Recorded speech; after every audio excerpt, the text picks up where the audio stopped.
Welcome, everybody, to episode 2 of Leaders of Innovation, the show where we explore the topics and trends impacting accelerator program and innovation delivery teams, both here in Australia and internationally. Today, I'm based in Melbourne, where we've just returned to 6 weeks of lockdown, and we're very lucky to be speaking to the legendary Mark Gustowski, based up in Brisbane, who's going to be joining us for an interview.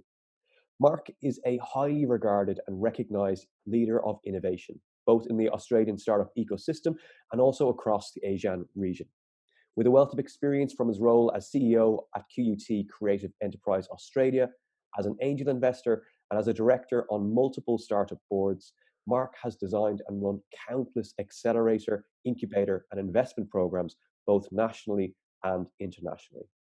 And in addition to all of this, Mark is also the loving father of 3, including 2 new infant twins.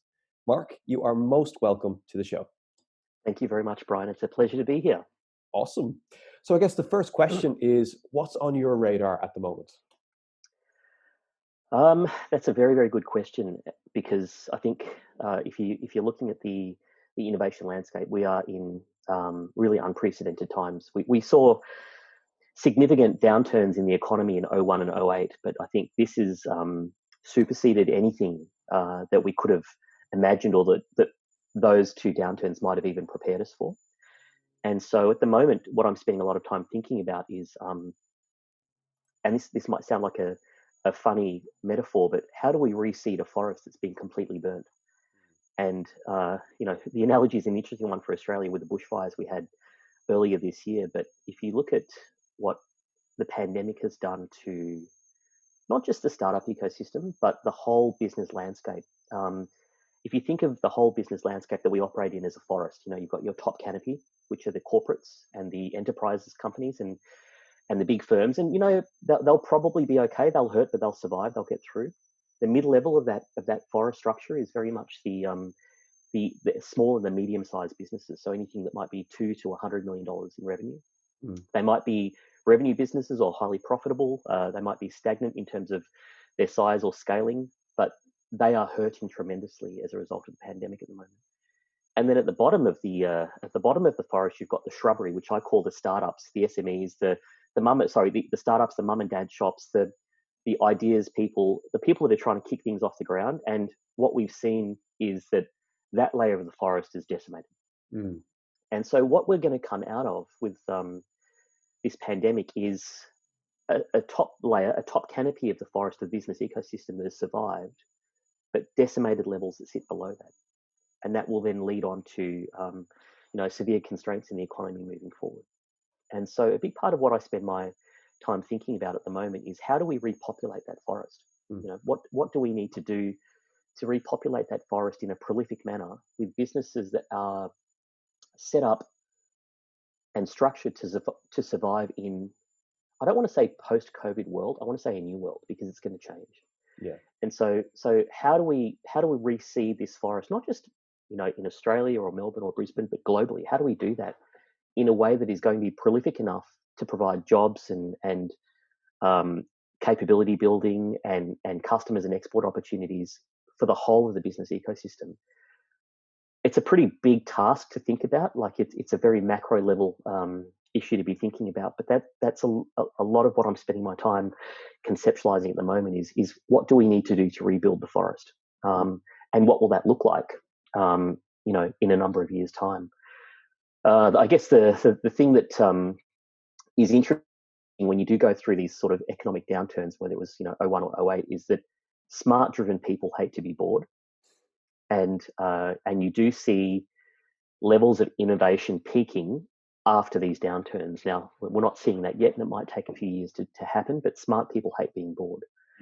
And we need to make sure that as deliverers of accelerator programs and innovation programs, and those that advocate for government policy and those that help build ecosystems, is that we're putting the framework, structures and scaffolding in place that will allow these smart people that are going to build things to do it in a way that is as seamless and frictionless as possible, because there are going to be more than enough speed humps along the way that founders, companies, businesses, enterprise are going to have to meet over the next 2 or 3 years.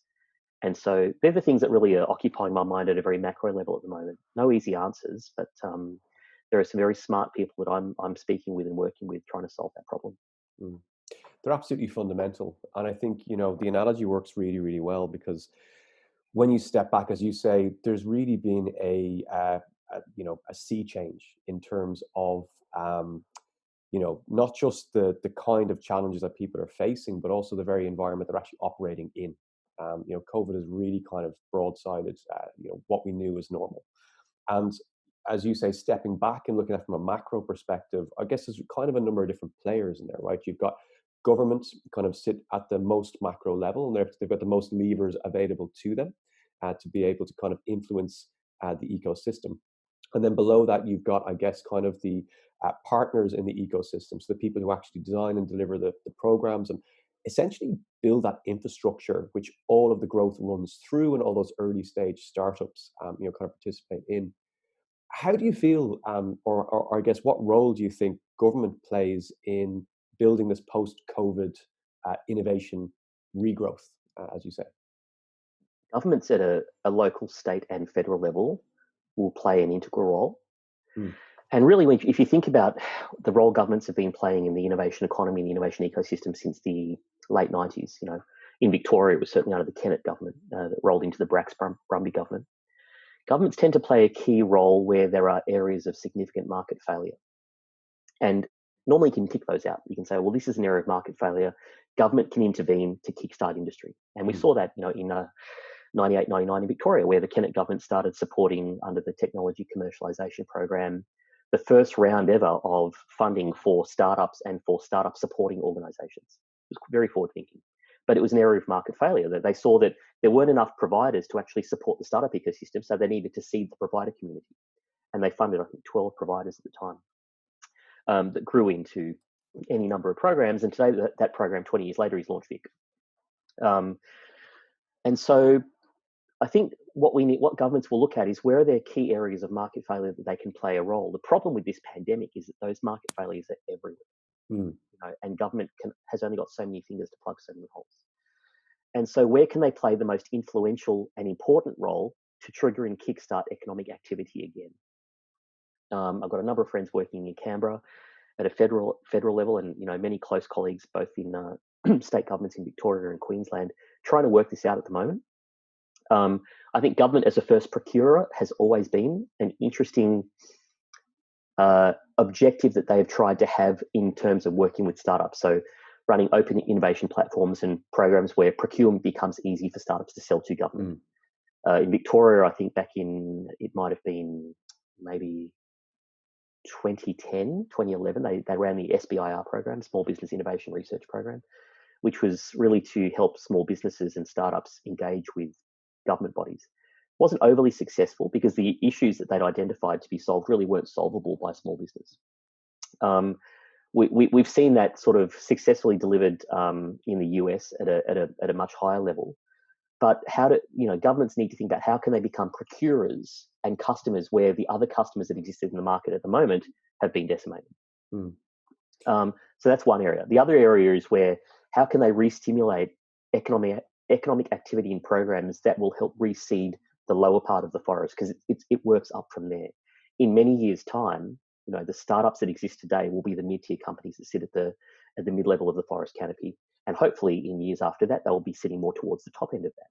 So we really need to make sure that we reseed the bottom part of that forest with businesses that are going to survive in a post-COVID world. Now this is going to affect everything from the high street shops, on Swanston Street or Queen Street Mall in Brisbane, to startups that are actually wanting to build products and solutions in the market at the moment. They all need to be reseeded and supported. And so government really needs to think about how it can play a role in injecting business confidence and consumer confidence into those parts of the market, but also capital. So capital markets have also been devastated. So how do we provide capital for, whether it's accelerator programs or whether it's direct to startups or whether it's through being a first customer? How do we start to provide capital and unlock capital that is needed to help these ecosystems grow? You touched on a really good point there around, again, obviously you've spoken to the fact that government holds all these levers, and as a kind of first procurer, if you like, they have this ability to actually inject a huge amount of capital and confidence into the economy by, being this reliable customer who will actually pay the small businesses or startups that are actually working with them, and therefore kind of get the cash flow running through the system. And what I'm kind of hearing there is that one of the key things that might be essential for this comeback is positioning for a comeback. So now thinking about what that position is going to look like. And because of government's role, I guess the question one might have to ask is, do you believe that government is aware of how the innovation ecosystem might play a key role in that? And I guess the follow-up from that would be is, do you think there's a responsibility on innovation program owners and the ecosystem itself to educate government as to the possibilities? Yeah. Yes, and therein lie the challenges with startup innovation and entrepreneurial type programs that exist within governments at all levels.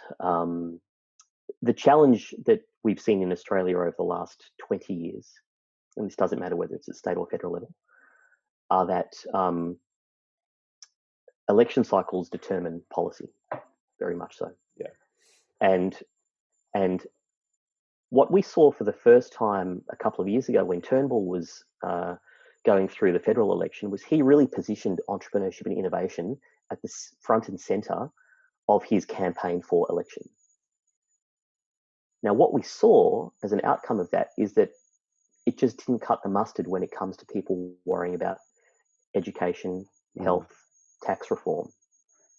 And so what we have seen traditionally is innovation support and startup support and entrepreneurship support comes when times are good, not necessarily when times have been challenging, because it doesn't necessarily win votes at a public level. But what governments do know, and it's not a dirty secret, they do know it, is that innovation and startups and entrepreneurship form the foundations of economic recovery and economic growth in any market.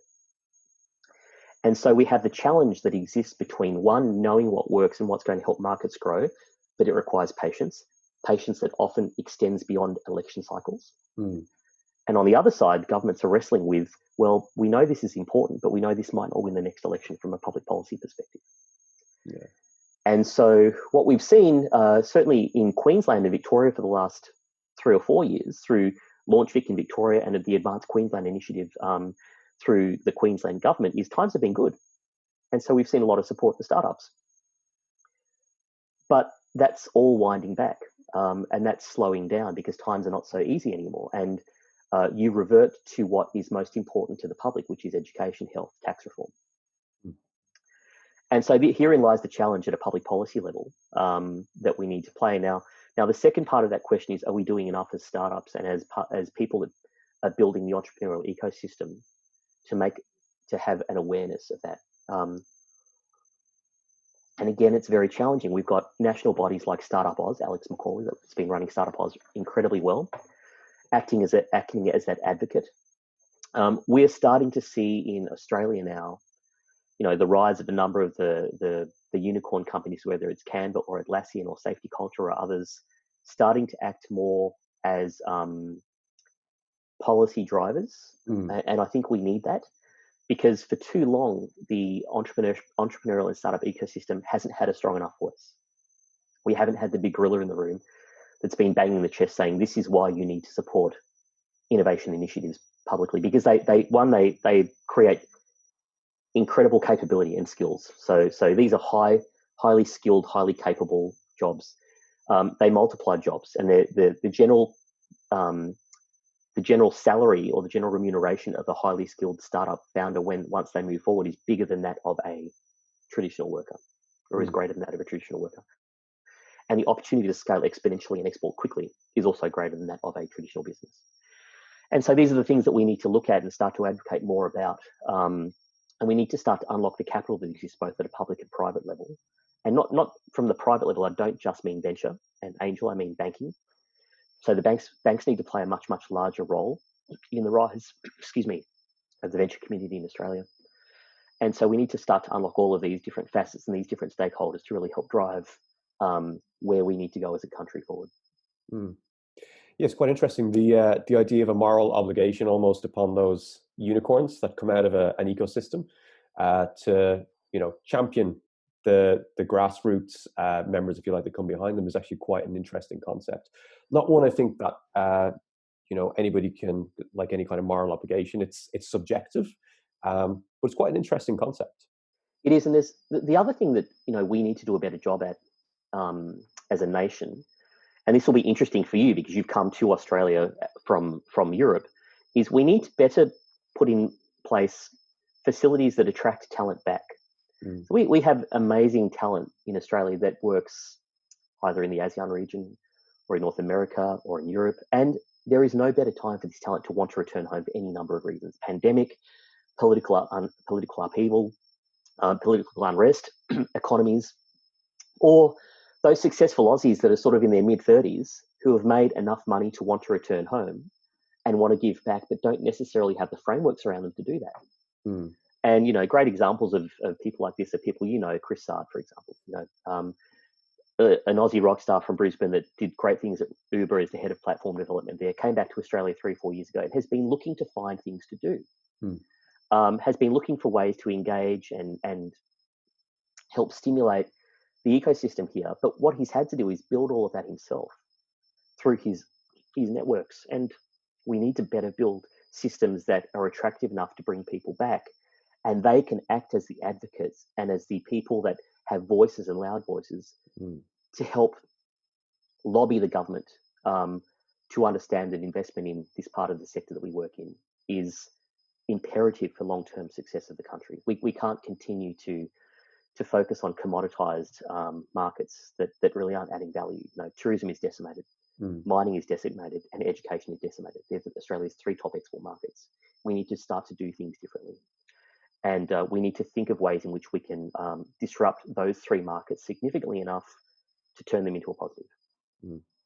So champions out there listening to this or watching this, if you are a domain expert or a seasoned professional when it comes through the startup ecosystem, this is the time for everyone to step up when they have capacity and to kind of put their shoulder to the wheel, if you like, to help kind of support the ecosystem in its time of need. Here's a question for you.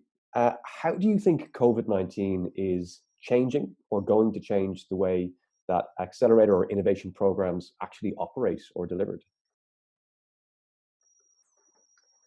The biggest challenge that we faced, we were going to run a batch of Collider this year, and as you know, the Collider program is quite it's a cohort-driven, relationship-based accelerator. You went through batch 2.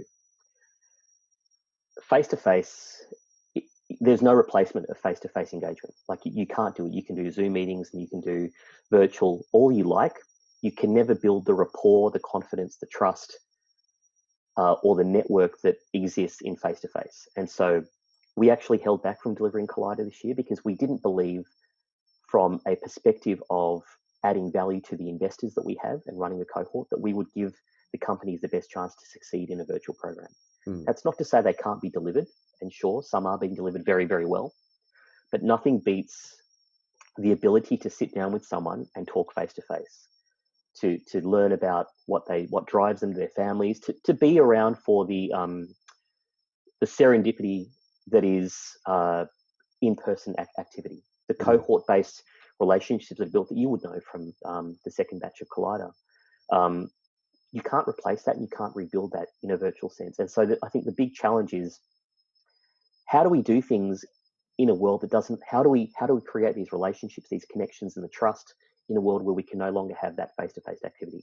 And certainly in Melbourne, there's another 6 weeks of lockdown before anyone in Victoria can move again. And so these challenges are real, and I don't think we've quite got the answer to that. And so I think the biggest challenge that programs face is, if you are running accelerators, they can't be run traditionally. How do we run them in a way that is going to still extract the value, create the networks and the relationships and the alumni needed for success moving forward? And that's a really tough one. Yeah, your response actually really echoes what Alan Jones said when we were speaking the other day. And, he said the same thing in the sense that the education part of a program is probably the easiest elements to replicate. You can do that online, right? You can run components and modules of education online. You can't deliver the in-person engagement in the same manner. It just can't be done. The serendipity, as you say, the organic kind of interaction, and of course human communication. They say, what is it, approximately 2/3 of it is nonverbal. But if you can only see somebody from where you can see me from chest up, Yeah. you lose a huge amount of that personal interaction, and that of course goes into kind of unconscious kind of building relationships and rapport. It's also more challenging. It's more difficult to challenge someone online. So if you're sitting with someone and you're debating about a business model or a customer product or a market fit or pricing, and you're going through that, it's actually a lot more challenging to be. It's not confrontational, but to debate that in an online sense versus face to face, because there are so many things you can't read, and there are so many things. At the end of a video conference, you press leave and you're out. If you have a debate in person, there is no pressing the leave button. You need to take it to a natural conclusion. And so you miss out on all of these sorts of things that are important in pulling apart and rebuilding business models and opportunities and products and services, when you're talking about delivering something like an accelerator program. So it's such an intrinsic challenge for the programs, as you say. The value, a lot of it is derived from the relationships and the network which come from those relationships that you have as well. And as we go through this series, we're going to continue talking to other leaders of innovation and kind of getting different people's perspective on it. Like everything, there's a perfect solution for this, and chances are we will never achieve it. We can always shoot to get as close as possible, and kind of try and blend as much of a valuable experience for people through the online kind of journey as possible. But I think that is irreplaceable, that one-to-one, in many, many ways. And that brings me to a pretty interesting question, which is around mental health and delivery teams. So obviously, there's a lot of talk around founders and the struggle they go through when they're on the founder journey. But the teams who actually design and deliver the programs and the infrastructure those founders go through are also going through a tough time right now. Uncertainty around funding for some programs, and also, huge pressure to still deliver despite the fact that delivery might no longer be the way, or in the way that it was supposed to be originally. How do you think programs can better support the mental health of their delivery teams? I think checking in with the team regularly is important. I think what a lot of startups might not realize, that as they go through an accelerator, is that the program team actually rides that journey with you. The program team goes through the peaks and the troughs that the founding team goes through. They may not show it as visibly as a founding team, but they go through that as well, and they feel the turmoil, they feel the joy, they feel the excitement, they feel the depression that happens through the cycle of an accelerator.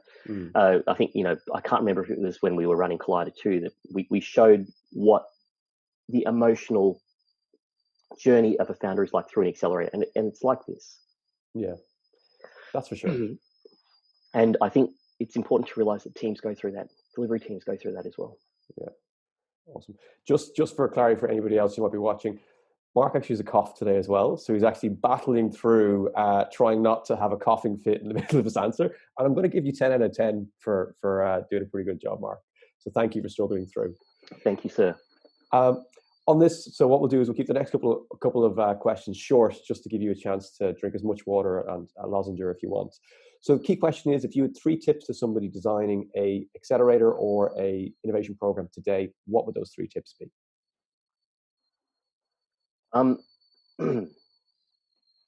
There is a new normal that no one knows what that's going to look like. And so you have to try and crystal ball to think about what is going to be needed in the new world, as opposed to what are we doing now that will have to change.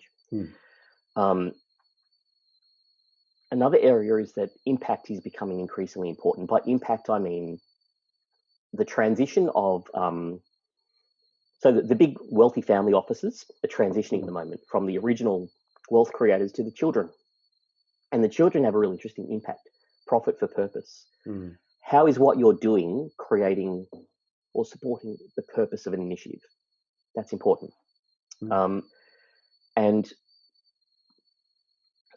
as always with anything, customer needs are changing. Anyway, at a macro level, we've got COVID, we've got a response to the pandemic. How are the needs of the customers we have in market changing, and how is what we're setting up to run as an innovation program or accelerator program supporting or being agile enough to move with those needs. And so there are a couple of things that I think are very, very important to think about.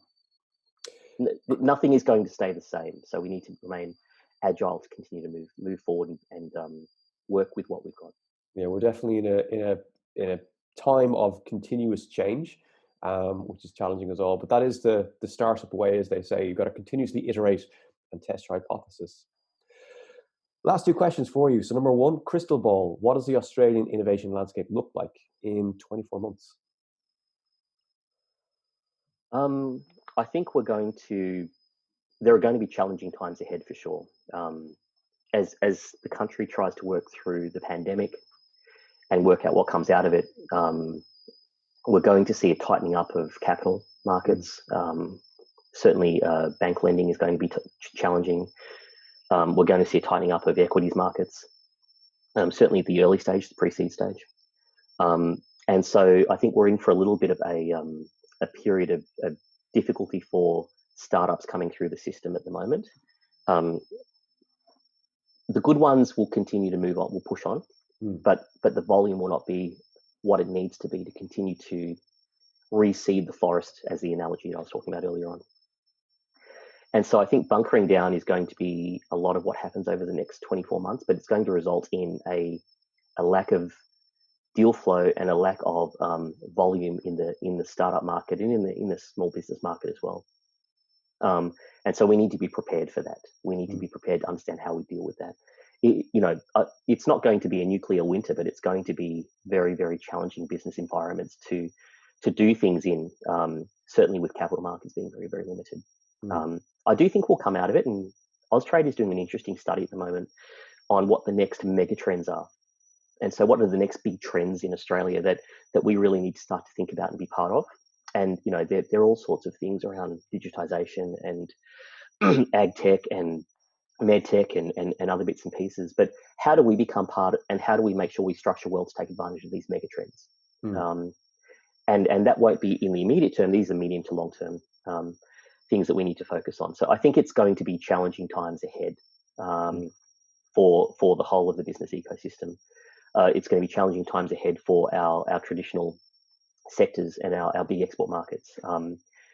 And I think there's going to be a bunkering down. Now, the positive that comes out of that is that there's a lot of talent on the market at the moment. So if you are a startup that exists and you're capitalized or you've got some runway, finding good people isn't hard right now because there are so many good people out there. The other thing, which I mentioned earlier, is that good people hate to be bored, and so they will build. And so I think, anyone at the moment that is driven is building something right now. They're trying to build something. And we're going to see the best of those things coming out over the next 24 months. Awesome. And this, as I say, goes back very much to that original point around the idea of the role of government in enabling, the ecosystem to bounce back. Obviously, so many unknowns here in terms of what the economy is going to look like and what the ecosystem is going to look like. But at the same time, we have to think about positioning ourselves for a bounce back, for a comeback. And that's those important conversations now. Last question. Congratulations, Mark. Here is an imaginary check for $500,000. You can take this and you can invest it in any kind of innovation program that you'd like to run. And the key question is, what startup niche or vertical would you choose to run a program in, and why? Good question. A bit more than 500 would be nice, but with 500, I've often thought, even since the first round of Collider, and the first accelerator I designed and ran was in 2009. Our first batch of Collider was in 2017. And even at that point, I was thinking, what comes next? Because the accelerator model has a lifetime, a life cycle where it has relevance. And accelerator models are like catching lightning in a bottle. You've got to get the right company at the right time, at the right stage, with the product at exactly the right thing. And then you've got to go find 10 of them at that exact same stage. Easy. And it's incredibly challenging because you can't run an accelerator where you've got a company that's very mature, product in market, and a company that's only got an MVP, because the content you need to deliver is so different and the experience you need to deliver is so different. So what I was thinking a lot about, even 3 or 4 years ago, is what's next? What do we build that's next that is actually going to help build businesses that are designed to succeed at a higher clip, at a higher success rate than what accelerators are? Accelerators often you might get 2 of 10 go on and be successful. That's probably a good outcome, 2 of 10.